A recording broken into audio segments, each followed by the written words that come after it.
Hey guys, this is OddOneGaming. This is going to be another Raid Shadow Legends video. So in today's video, we're going to talk about the new fusion and the fusion calendar itself, because it has started. It is the fragment fusion of Timit the Fool. And you know what, from what I said and what I checked from his kit, it kind of seems like he's, like I said, one of the most underwhelming legendaries in the game. However, with a partner in crime, he might be interesting, but again, it's gonna have to depend on his multipliers, if he actually hits hard or not. I've not tested that yet myself, so that might be something that I might have to do for tomorrow's video. Leave it in the comments below. Do you want me to do a damage test for Timit the Fool? Because apart from that, there's nothing else that seems too impressive about him, from my point of view at least. You know, I've seen some people say comments about the fact that this one can be good for stone skin, but keep this in mind, it's still gonna be a 50-50. Doesn't matter he decreases the duration, it's still a 50-50, and you would have to build him with a ton of accuracy. So I'm still not, I don't know, I still do not see the kit from him being so good. So if you want me to do a damage test, leave it in the comments below and I can make that as a video for tomorrow. But let's have a look at the calendar. So first of all, let's see what they say over here on their page.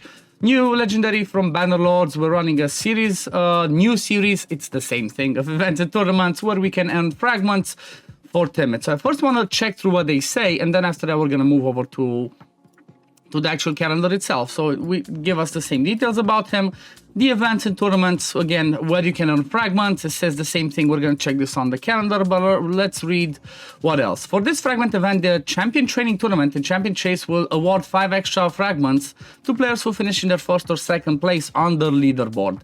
If the player that finishes first in the Champion Training is level 41 and above, you receive 10 fragments instead, okay? So it's kind of attached to the hardest ones. You know, Champion Chase, do you have enough shards to compete with the next one? Champion Training, it's, well, basically, do you have enough food and brews prepared to work on that? So not impressive. If the player that finishes first in the Champion Chase tournament is level 31 and above, they will also receive 10 fragments instead. So I guess you have to hit like a certain milestone of level and then you get 10 fragments. Okay, each person can earn up to 113 total. Yeah, if you get everything from leaderboards. Note, events and tournaments start and finish for everyone at the same time in game. Make sure you plan accordingly. Check events and tournaments window to see exactly what time an event ends in your local time zone. Also, we're launching the Timit Fragment Pack. Bruh. We're launching the Timit Fragment Pack in the shop to help you start your event progress right. So I guess from my point of view, the joke continues. The joke about this fusion continues. What I'm expecting this to be, it's kind of the same as they did with the previous fusions. They're just gonna sell us some shards to have enough to finish the summoning events, which that's just a joke. You'll also soon be able to get Timit the Fool's partner in crime, Kaja the Rai, in one of the upcoming activities in the Festival of Frights. So keep your eyes peeled. If you manage to add both of these horrifying harlequins to your collection, you will earn a special gift. What, like some brews and an epic book? Because that's what they did last time. So I'm guessing we might have to keep an eye on this Festival of Frights. There might be something for Kaya the Rai. I don't know. I'm expecting something to be like, you know, grouped stuff where if you get first place in a champion training or a summoning, or who knows what else are gonna surprise us with. I'm not expecting too much though, I'm not going to lie. So let's have a look at the actual calendar right now. Then yeah, so we have if you have a look, it's going to be like this. Start with Spider, Dungeon Diver, Summon Rush, and Champion Training. So let's have a look at them. Do we have them in game already? Here we already have the Spider one, so it's as usual 2,250 for the first set of fragments. Nothing too special. Guess it gives us more points for the other thing to try and get the what's his name again? Sun Wukong souls. So I guess that's pretty good.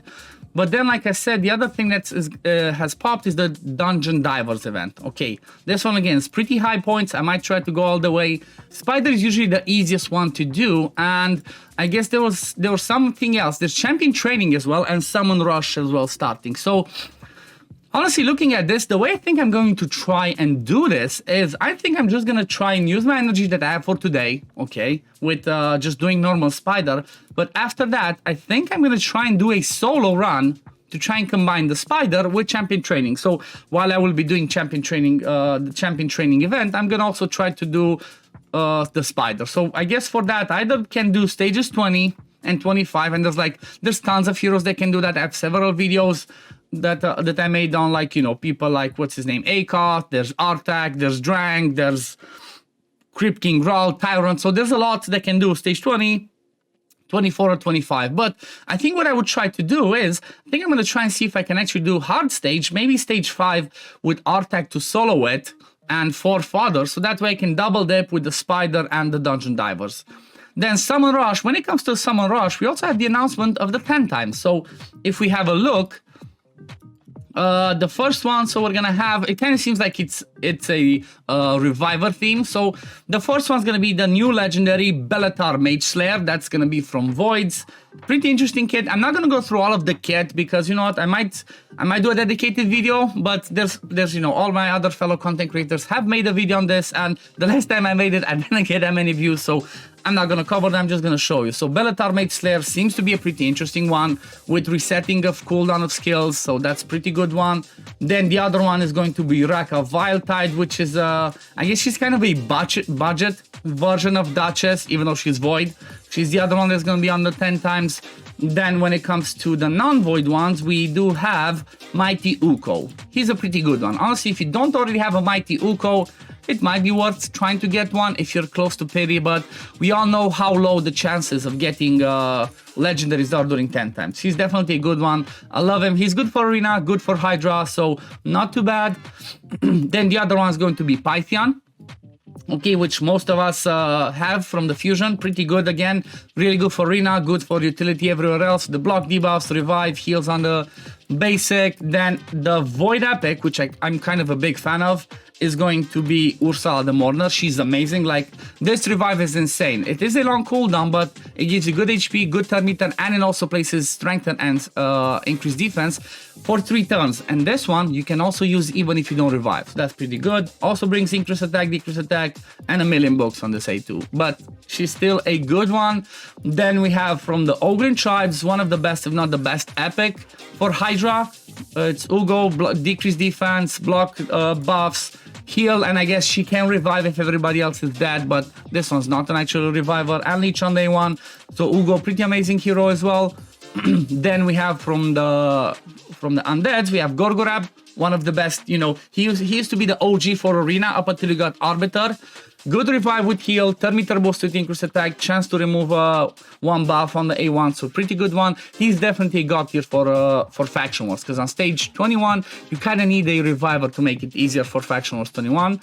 Then who else? And then the last one is going to be again from the Orcs, Tagowar, which again, Tagowar is a pretty good one. Let me see, this one again, revive with shield, an AoE attack with increased speed and heal, plus the A1 places increased defense and an interesting passive. So the 10 times pull is pretty good, but I would not go crazy for any of these ones. I'm not gonna lie, I'm not sure if there's anybody that makes it interesting, so it's kind of gonna make the Summon Rush obsolete from my point of view. It's kind of like, you know, and if they give us 15 fragments, so if that's all there is, I'm not sure I'm gonna pull anything. I'm not sure I'm gonna pull anything for this one, and I might just try to the Fusion if I get first on one of these ones, but I don't know, guys. I don't know. I hope that maybe the first 5 fragments, I hope they're split into 5 and 10. I hope the first 5 fragments are at like 1500. I could just pull a ton of mystery shards or 3 sacreds and that's it. Otherwise, I'm just gonna skip this one. It's too much work for somebody that just seems extremely underwhelming. Then we have the usual stuff, classic Arena. Dragon also double dips on Sunday with Dungeon Divers, which is good. Artifact Enhancement, we have 3 of them. Dungeon Divers, again, I think we're gonna have 1. Okay, we only have 2 Dungeon Divers this time around. At least that's good, you know. Usually it's painful to see a million Dungeon Divers, but these 2 hopefully is gonna be enough. Ice Golem, Champion Training, Champion Chase, so it kind of seems to be the standard fusion, but again, I'm not really sure I'm gonna go for it. Maybe, like I said, if I can grab the first 5 fragments from the Summon Rush, I might just do it because I'm gonna do all of these tournaments for the other rewards, and I might just do this one, but still, my advice is don't go too crazy for this one. I hope I'm not gonna be wrong, but at first impressions, he just seems the most underwhelming fusion. That it's, you know, for a while maybe the worst one ever, and at the same time, the joke continues with what they said over here of like, oh, we're gonna start with the pack for Timit. Thanks, Plarium, thanks. But anyway, I guess this is gonna be it for the video today, guys. As always, if you do enjoy my content, don't forget to like this video, subscribe to the channel to see when I upload next, and I'm gonna see you on the next one. Peace, love, take care, everyone. Bye, guys.